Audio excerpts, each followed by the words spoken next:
Howrah bridge বা রবীন্দ্র সেতু কলকাতার প্রাণকেন্দ্র ও বাংলার প্রতীক, যা 1943 সালের ৩ ফেব্রুয়ারি চালু হয়। এটি কোনো নাটবল্টু ছাড়া শুধু রিভেট দিয়ে তৈরি। এটি প্রতিদিন লক্ষাধিক মানুষ ও গাড়ি পারাপার করে। হাওড়া ব্রিজের সূচনা ও ইতিহাস। হাওড়া ব্রিজের গল্প শুরু হয় অনেক বছর আগে। ১৯ শতকের শুরুতে কলকাতা আর হাওড়ার মধ্যে যাতায়াতের জন্য একটি ভাসমান পন্টুন ব্রিজ ছিল।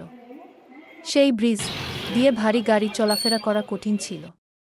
তাছাড়া নদীর জোয়ারভাটা আর ঝড়ের মোকাবিলা করার ক্ষমতাও সেটির ছিল না।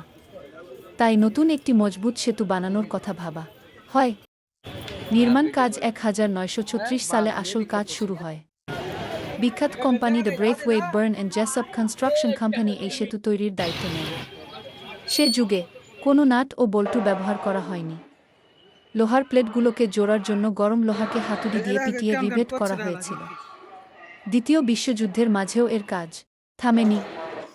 1942 সালে কাজ শেষ হয় এবং 1943 সালের ৩ ফেব্রুয়ারি এটি খুলে দেওয়া হয়। নাম বদল ও বর্তমান রূপ 1965 সালের 14 জুন